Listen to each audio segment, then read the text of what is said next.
وعباد الرحمن الذين يمشون على الأرض هونا وإذا خاطبهم الجاهلون قالوا سلاما والذين يبيتون لربهم سجدا وقياما والذين يقولون ربنا اصرف عنا عذاب جهنم إن عذابها كان غراما إنها ساءت مستقرا ومقاما والذين إذا أنفقوا لم يسرفوا ولم يقتروا وكان بين ذلك قواما والذين لا يدعون مع الله إلها آخر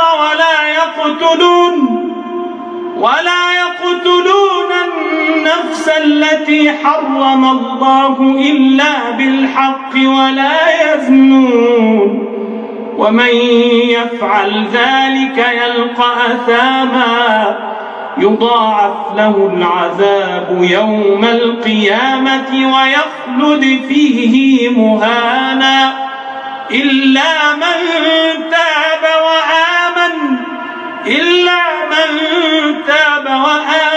وعمل عملا صالحا فأولئك يبدل الله سيئاتهم حسنات وكان الله غفورا رحيما ومن تاب وعمل صالحا فإنه يتوب إلى الله متابا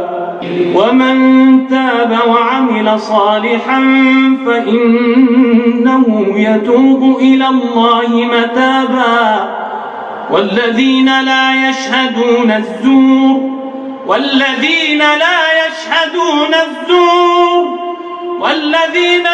يشهدون الزور وإذا مروا باللغو مروا كراما والذين إذا ذكروا بآيات ربهم لم يخروا عليها صما وعميانا والذين يقولون ربنا هب لنا من أزواجنا وذرياتنا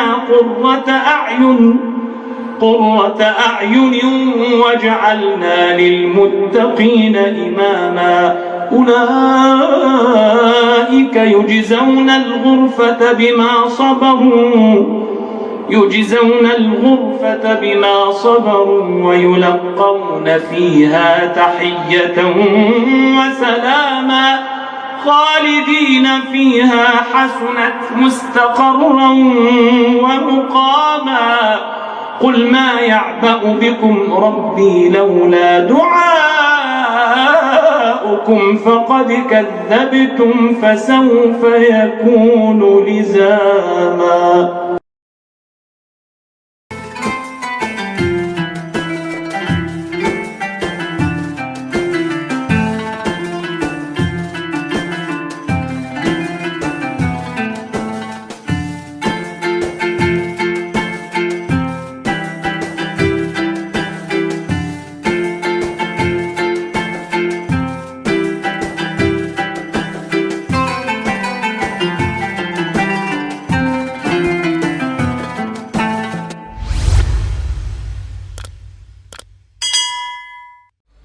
Sifat yang berikutnya adalah walladzina idza anfaqu lam yusrifu wa lam yaqturu wa kana baina dzalika qawama. Dan hamba-hamba Allah yang Allah sifati dengan sifat mulia ini adalah hamba-hamba Rahman yang idza anfaqu, apabila mereka berinfak. Infak itu artinya apa? Membelanjakan harta untuk menutup kebutuhan, baik kebutuhan pribadi maupun kebutuhan orang lain. Jadi yang namanya infak itu beda dengan sedekah, beda dengan pemberian, hibah. Kalau pemberian sedekah untuk orang lain, tapi kalau infak itu boleh jadi untuk diri sendiri. Saya membelanjakan harta ini untuk beli makanan yang saya makan sendiri. Saya belanjakan untuk membeli baju yang saya pakai sendiri. Itu infak juga. Ya, infak untuk diri sendiri. Secara bahasa demikian. Saya keluarkan harta ini, saya belanjakan harta ini, saya salurkan harta ini untuk orang lain, itu juga infak. Orang lainnya itu siapa? Boleh jadi keluarga, boleh jadi tetangga, boleh jadi orang-orang lain yang membutuhkan. Walladzina idza anfaqu, yaitu orang-orang yang apabila mereka membelanjakan harta mereka, lam yusrifu, mereka tidak berlebihan, walam yakturu, mereka tidak kikir, kurang dari yang dibutuhkan. Wa kana baina dzalika qawama, antara kedua itu tadi, tidak berlebihan dan tidak kikir menahan, tengah-tengah di antara itu.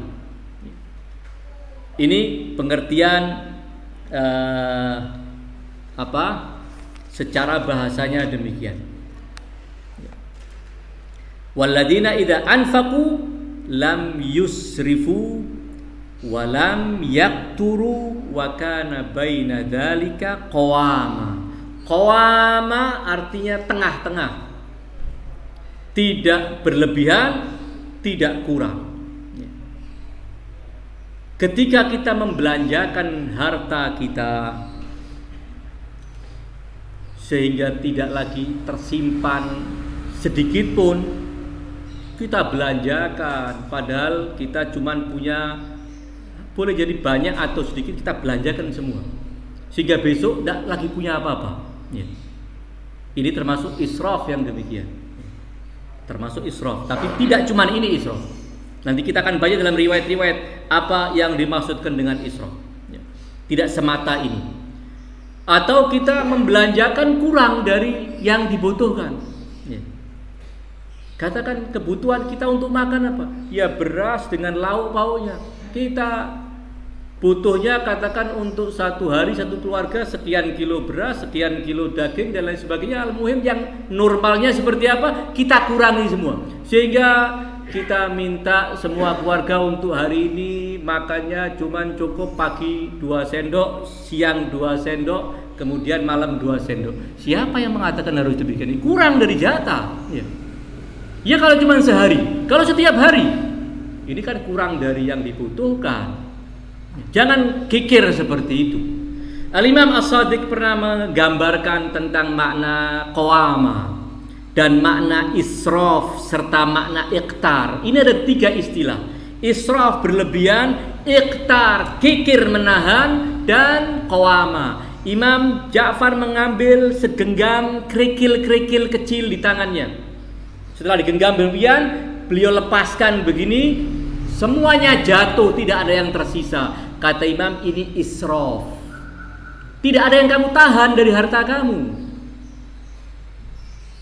Besok apa yang harus kamu lakukan? Kalau semua harta kamu habiskan sekarang, ya. Besok jangan berlagak tawakal ala Allah. Tidak bisa tawakal ala Allah dengan cara demikian. Tawakal juga perlu manajemen. Bukan tawakal ala Allah dengan cara ngawur-ngawuran begitu kan ya.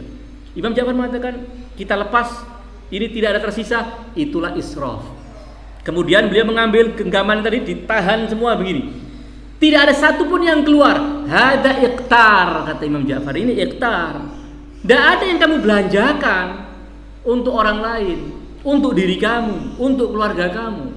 Kemudian Imam mengambil yang ketiga, dibuka sedikit, sebagiannya keluar, namun masih ada sisa di sini. Ini qawama.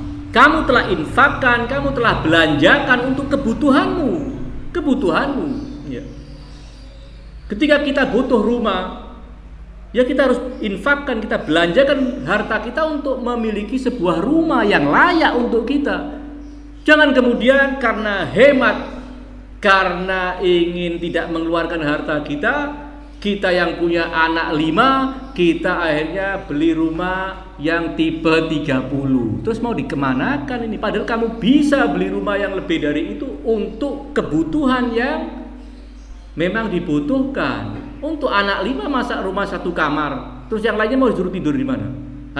Padahal dia punya ini. Sekali lagi ini pembicaraan ada orang yang punya harta. Atau israf. Dia butuhnya cuman katakan rumah dengan 5 kamar, dia buat rumah dengan 50 kamar katakan. Dengan 5 hektar. Untuk apa?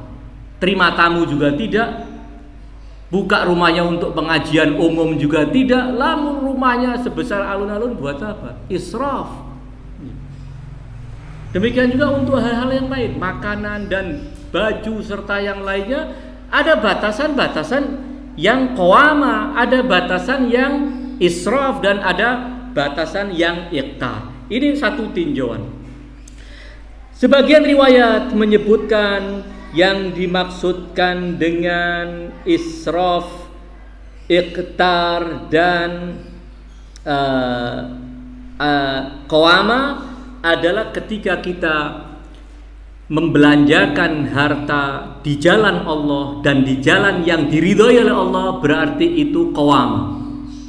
Kalau kita membelanjakan harta tidak di jalan Allah, yang semestinya kita belanjakan di jalan Allah, di jalan yang diridhoi Allah, di jalan Allah tidak mesti untuk peperangan, ya, di jalan Allah, dan untuk alamat-alamat pembelanjaan yang diperintahkan oleh Allah untuk keluarga, maka ketika kita laksanakan sesuai dengan yang Allah perintahkan, itu berarti kita qawama.